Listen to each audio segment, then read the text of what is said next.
Can you imagine a stretch of grassy land bubbling like water in a pot? For that is really the best description of what was happening. In all directions it was swelling into humps. They were of very different sizes, some no bigger than molehills, some as big as wheelbarrows, to the size of cottages. The humps moved and swelled till they burst, and the crumbled earth poured out of them, and from each hump there came out an animal. The mole came out just as you might see a mole come out in England. The dog came out barking the moment their heads were free, and struggling as you've seen them do when they are getting through a narrow hole in a hedge. The stags were the queerest to watch, for of course their antlers came up a long time before the rest of them. So at first Diggory thought they were trees. The frogs, who all came up near the river, went straight into it with a plop plop and a loud croaking. The panthers, leopards, and things of that sort sat down at once to wash the loose earth of their hindquarters, and then stood up against the trees to sharpen their front paws. Showers of birds came out of the trees. Butterflies fluttered. Bees got to work on the flowers as if they hadn't a second to lose.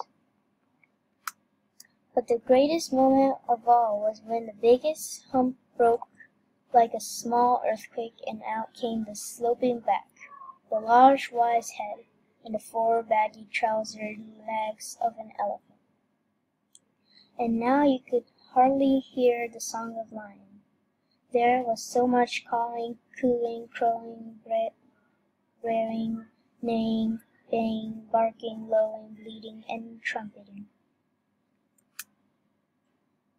But though Diggory could no longer hear the lion, he could see it.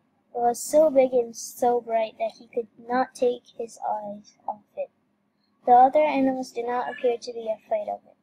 Indeed, at that very moment, Diggory heard the sound of hoofs from behind. A second later, the old cab horse trotted past him and joined the other beasts. The air had apparently suited him as well as it had suited Uncle Andrew. He no longer looked like the poor old slave he had been in London. He was picking up his feet and holding his head erect. And now, for the first time, the lion was quite silent.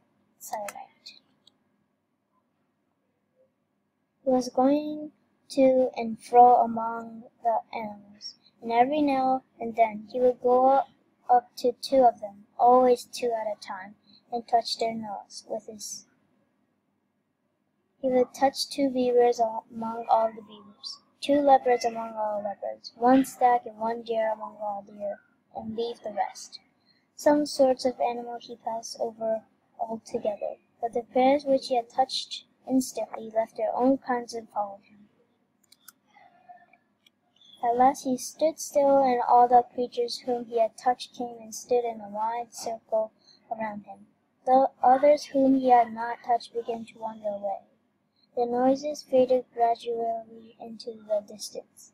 The chosen beasts who remained were now utterly silent, all with their eyes fixed intently upon the lion. The cat-like ones gave an occasional twitch of the tail, but otherwise all were still. For the first time that day there was a complete silence, except for the noise of running water. Diggory's heart beat wildly. He knew something very solemn was going to be done. He had not forgotten about his mother, but he knew jolly well that, even for her, he couldn't interrupt a thing like this. The lion, whose eye never blinked, stared at the animals as hard as if he was going to burn them all, and with his mere stare.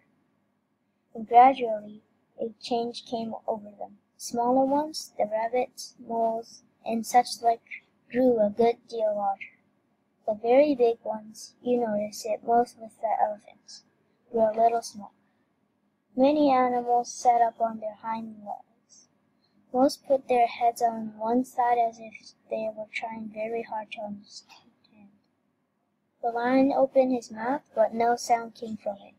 He was breathing out a long, warm breath. It seemed to sway all the beasts as the wind sways a line of trees. Far overhead from beyond the veil of blue sky which hid them, the stars sang again, the pure, cold, difficult music. Then there came a swift flash like fire, but it burnt nobody, either from the sky or from the lion itself, and every drop of blood tingled into the children's body.